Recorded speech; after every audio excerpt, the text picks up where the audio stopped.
In this video, I'm going to show you how you can create consistent content for your blog and videos so you don't ever have to worry about content paralysis or having to come up with new ideas every single week. Hey guys, it's Elise here from House of Brazen, where I help entrepreneurs create a high vibe business and life, and today we are talking about content. So no doubt you have had those days when you felt crippled by content creation and you felt completely uninspired and like you didn't have anything new or interesting to say. I used to feel like this all the time in my earlier blogging days. Like I'd go to sit down at my computer and go to write and I would draw a blank.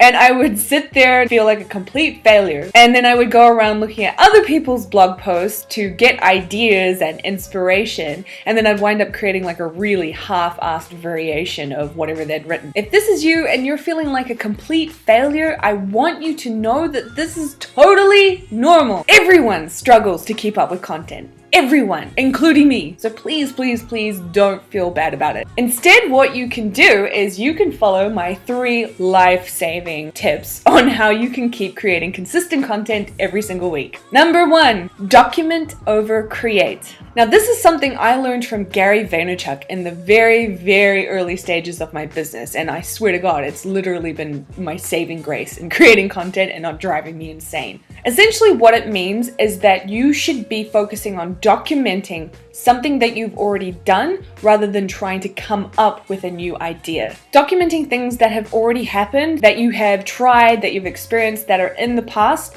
is so much easier than trying to reinvent the wheel or be original. This works for any industry. If you're a fashion blogger and say you're about to do an outfit post, you could create a post documenting what your day was like when you wore the outfit. If you are an Etsy seller, you could document your creation process and what it took for you to make the actual items that you're selling. If you're a health coach, you could document your morning routine and what you like to do to stay healthy and vibrant and happy. Here's an example of how I would do it. So, what am I doing right now? Well, I'm filming a video that is going to go into a blog post, which will also be uploaded to YouTube, and then it will also be converted into an audio file for my podcast. So from there, my next video could actually be on how I batch my content, because I know a lot of people would like to make their content able to go out to multiple platforms rather than trying to create new content for every single platform. And because I use video now as the main source of my content delivery,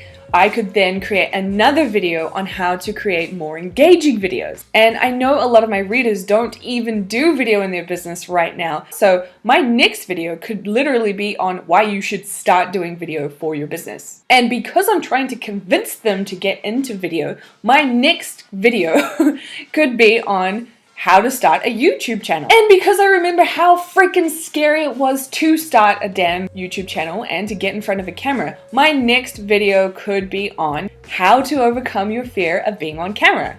Now that's 5 weeks worth of content that I've just come up with off the top of my head, because it's stuff that I've already done and I already know how to do. All I need to do now is document the process and then send it out to you. Number 2, answer questions from your readers. So you're more than likely going to have your readers and audience members reaching out to you and asking questions. You should absolutely be creating content out of the questions that your readers are asking you. Why? Because your actual readers want to know. And it will help your sanity, so you're not having to reply the same response to every single person who emails you. You can just direct them to the post. But what if your audience is small and you're not getting those kinds of emails yet? You can go through your comment section if your readers are leaving comments on your blog and weed through the content there and find something that you can talk about. If you have a Facebook group, that's a great place to find out what your readers are wanting to know from you or what they're talking about. You can go through their posts and literally create content from that. If you don't have your own Facebook group, but you're a member of Facebook groups, you could use those groups to find a plethora of content ideas for your business. And another thing you could do is you could survey your audience and find out what they're struggling with. A lot of my earlier videos and posts were actually solely created because my audience requested it through my annual survey. Now, if you'd like to run a survey of your own with your audience, I actually have a free survey questionnaire swipe file that you can download right now at the bottom of this video. Number 3, note down your thoughts. Now, if you're anything like me, ideas and inspiration are going to come to you at the most inconvenient of times. Like when you're in the shower, or you're in a meeting, or you're about to board a friggin' plane. But unfortunately, that's how it happens sometimes. And you have got to be ready for when the inspo hits, because 90% of the time you're going to forget it if you don't note it down. So this actually happened to me recently on a flight from New York to Hawaii. The plane was actually descending to Oahu, and all of a sudden, all of these ideas just hit me like a bolt of lightning. I remember thinking, oh shit, I can't get my notebook, which is in my bag, because the seatbelt light is on. What the hell am I gonna do? I had my phone with me, so what I did was I opened the notes app and I just poured everything, every bit of inspo that was coming to me into my app. I came back to it a few days later, and from there I was able to plan weeks worth of content. But imagine if I didn't have my phone. I would more than likely have lost 90% of the inspo that was coming through. So make sure you're always carrying either a notebook or your phone around.